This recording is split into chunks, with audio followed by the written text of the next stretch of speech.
Përshëndetje shenja nga Forës, kjo është panorama e interpretimit javor. Pas lutjes dhe meditimit, kartat i ndavan 4 sfera jetësore, të cilat janë gjendja juaj, familja, dashuria, puna dhe një prizëm orakull. Në gjendjen tuaj personale kemi faqen e monedhave, djalli, mbreti i monedhave dhe bum, kulla. Ju hyni në këtë javë me një dëshirë për stabilitet. Faqa e monedhave tregon që po mendoni për diçka konkrete, një plan financiar, një hap praktik, një fillim të ri që mund të ketë lidhje me sigurinë tuaj. Ka një energji të tipit dua të ndërtoj diçka me bazë të sigurt dhe afatgjatë. Por djalli tregon që bashkë me këtë dëshirë për stabilitet ekziston edhe një lidhje e fortë me diçka që ju mban të lidhur.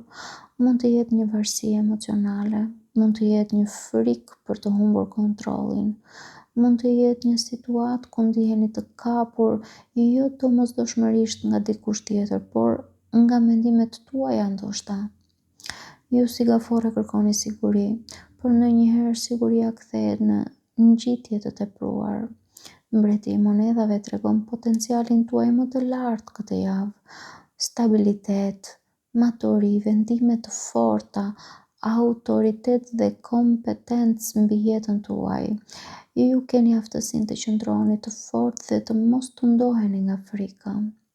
Por kulla, në fund, tregon që diçka do të tronditet, një realizim i papritur, një e vërtet që bie, një situatë që nuk mund të vazhdoj më si më parë. Kjo nuk është me patjetër negative, është çlirim nga një strukturë që nuk ishte e shëndetshme për ju. Kjo javë ju detyron të shihni qartë ku jeni lidhur më shumë nga frika, ku jeni lidhur më shumë nga nevoja dhe ku jeni lidhur më shumë nga dashuria. Kartat këshillojnë të mos kapeni pas diçkaje vetëm sepse ju jep ndjesinë e kontrollit. Nëse diçka tronditet, mos e rindërtoni menjëherë nga paniku. Lëreni të shembet nëse nuk ja vlente ose nëse nuk ishte e shëndetshme për ju. Kalojmë tek familja. Në familje kemi 8 shkopinjt, 4 monedhat, 2 shkopinjt dhe dielli. Në familje ka lëvizje të shpejta. 8 shkopinjt tregojnë komunikim, mesazhe, zhvillime të papritura. Diçka lëviz më shpejt nga sa e prisnit ju. Por 4 monedhat tregon se dikush është i mbyllur ose mbrojtës. Mund të ketë biseda ku dikush nuk hapet plotësisht. 2 shkopinjt tregon planifikim për të ardhmen, vendime për drejtim. Mund të diskutoni për një hap të ri, për një ndryshim, ose për një plan afatgjatë. Dhe dielli në fund sjell qartësi dhe gëzim, ngrohtësi.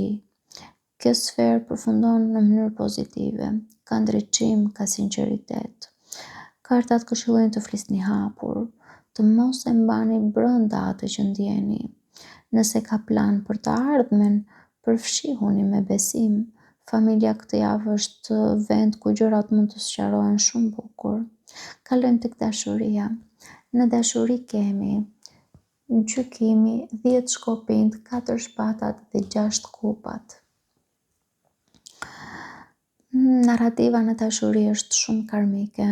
Gjykimi tregon zgjim, një moment ku diçka nga e kaluara mund të rikthehet. Mund të jetë një person ose një ndjenjë në veten tuaj, ose një realizim. Është kartë që flet për vendim përfundimtar, nuk është situatë e vogël. Është diçka e tipit ose një pyetje që ja bëni vetes, për shembull, çfarë do të bëj tani me këtë histori, me këtë marrëdhënie ose me këtë situatë. 10 shkopinjt tregojnë lodhje. Kjo situatë në dashuri ju ka rënduar. Mund të keni ndier përgjegjësi emocionale më shumë se sa duhet. Mund të keni mbajtur peshë që nuk ishte e gjitha e juaja dhe s'kishit pse ta mbanit vetëm ju. Në 4 shpatat tregojnë nevojë për pushim. Ju mund të ndjeni dëshirë të tërhiqeni, të mendoni, të mos reagoni menjëherë. Dhe 6 kupat Kjo është karta e skaluarës, nostalgji, ndjenja të pastra, person nga e kaluara, ose ndjesi që kjo lidhje ka rrënjë të thella. Ky kombinim tregon që dashuria këtë javë ka lidhje me të kaluarën, ose me rikthimin, ose me një vendim përfundimtar për diçka që ka histori, që ka kujtime, që ka mall. Ju mund të përjetoni një mesazh nga dikush. Për disa prej jush, kuptohet, jo për të gjithë, pra një mesazh nga dikush që keni njohur prej kohësh, një bisedë që rikthen kujtime, një moment ku kuptoni se kjo histori nuk mund të vazhdojë si më parë. Dhe gjykimi kërkon që ju të zgjidhni me vetëdije, jo nga frika, jo nga nostalgjia. 10 shkopin t'ju paralajmërojnë, mos mbani më barë emocionale që ju lodh. Nëse diçka ju rëndon, mos e quani dashuri, sepse nuk është dashuri. Dashuria është e bukur. Nuk ka pse t'ju strapasoj gjatë gjithë kohës. Një ndjenjë që ju strapason, ju rëndon gjithmonë. Si mund të quhet dashuri? 4 shpatat ju thot merrni kohë. Mos jepni përgjigje të menjëhershme, tërhiquni, reflektoni. 6 kupat tregon që ndjenjat janë reale, por ato mund të jenë të lidhura me kujtimin, jo me realitetin aktual. Kartat këshillojnë të mos e riktheni veten në një situatë vetëm sepse ju mungon ndjesia e dikurshme. Shikoni nëse personi ka ndryshuar, shikoni nëse dinamika është ndryshe. Nëse jo, mos e përsëritni ciklin. Kjo javë mund të sjellë mbyllje karmike ose shans të dytë për disa prej jush, por vetëm nëse bëni zgjedhje të vetëdijshme. Sepse siç e shikoni, situata flet për situata të kaluara dhe jo gjithmonë një situatë e kaluar është ajo e cila duhet na udhëheqë dhe duhet jetë me ne edhe në të ardhmen tonë. Sepse kohët ndryshojnë, njerëzit ndryshojnë, jeta dhe dinamika e saj po ashtu. Kalojmë tek puna. Në punë kemi 6 shpatat, rrota e fatit, mbretëresha e shpatave dhe 7 monedhat. Në punë ju po largoheni nga një situatë e vështirë. Në 6 shpatat tregon kalim drejt qetësisë.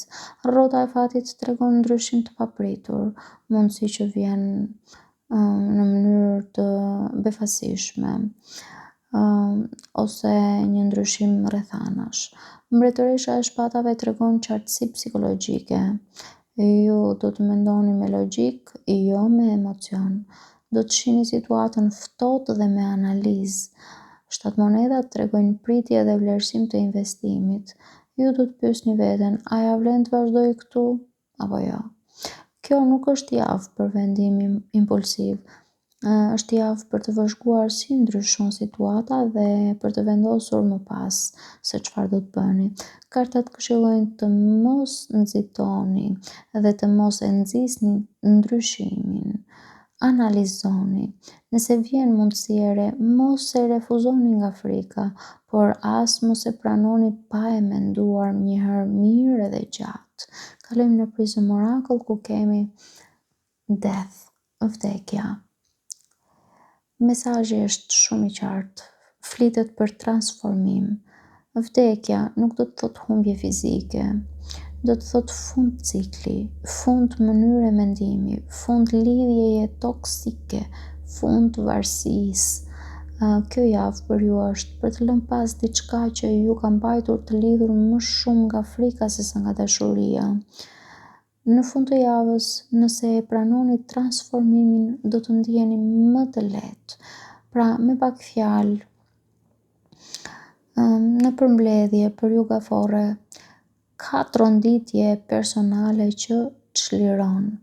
Dashuria kërkon vendim karmik. Familja sjell dritë. Puna ndryshon drejtim me maturi. Transformimi është i pashmangshëm. Paçi.